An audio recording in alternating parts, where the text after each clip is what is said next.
Okay, let me first sort of talk about what's money. There's one thing that Raghu did not announce, ladies and gentlemen. Since this is a post-lunch session, Raghu embedded a lot of electronic eyes on the ceiling. If you look up, you'll see it. It's looking at you. Whoever is closing his eyes or looking at his cell phone, the pictures will be up there at the end of this. So he didn't say that, but now I'm telling you, letting you know. So what is a smart city? Is it because we are calling it smart? Or is it because we have wireless internet everywhere, or everything is connected to everything else, like Manoj was saying? Or everything is automated, even human beings? Or where people are just smart? This definition sort of defies kind of logic when anybody talks about smart cities.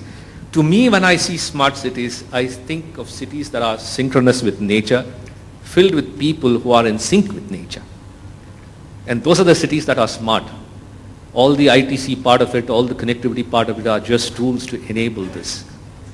If you see in the past, without the trappings of a connected world, I think many cities in India and villages were quite smart in the way they dealt with their energy, they did not have electricity at that point of time, in the way they dealt with water. And we are discovering these things quite a bit now as we dig up all the old cities of India.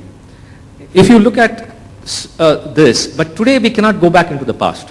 I mean, we can't think of living in villages without electricity, without our air conditioners, without our washing machines, but yet we have no power.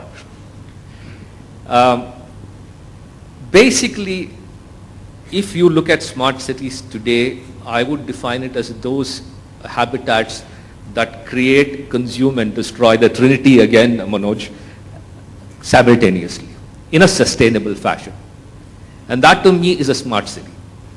In the current world, we need to measure and verify, which is where the ITC part comes in, if we need to improve. And that's the only way, because we have somehow lost our ability to be one with nature, which we had in the past. Animals have it today, we don't, unfortunately, as human beings. When you come to a smart city, what is it? We need to see first that it starts with being a smart plan, in the sense smart urban planning.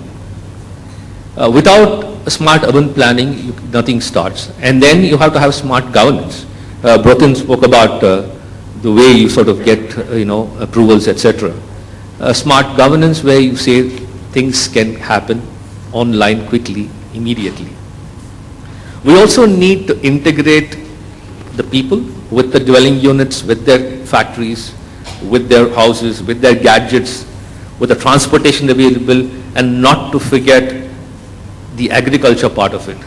I mean, you can have a hell of a lot of smart cities with no food. So for me, a smart city would also integrate spaces where you grow.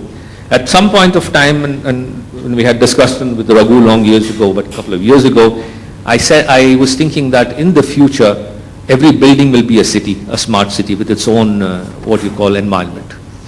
Because it will be impossible to travel the roads. Yesterday I went from one part of Delhi to Gurgaon, it took me 2 hours. So it will be impossible. We'll have one glorious parking lot in every big city. So we need to change the way we think. So we need to integrate smart transportation, public transportation. At the same time, look at energy, and all this ultimately has an impact on the environment.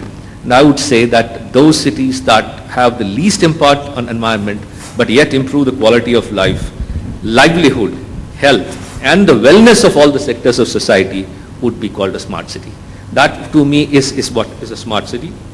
Of course, I come from the water sector, and water and energy has always been a kind of passionate area for me when I discuss. Today California is ready to drink its own sewage. It won't be too far. Singapore is already doing it. It won't be too far that we would also have to start looking at it. Unless until there's multiple use of water, in efficient use of electricity, no amount of ICT or ITC, whatever you put, would help us. So what does that mean? It means a smart city starts with a change in mindset of the people sitting here and the general population of any city. It starts there, and then the rest of it follows. I think I'll stop here, Raghu. You can ask more questions, and I have a few more things that we'll talk about.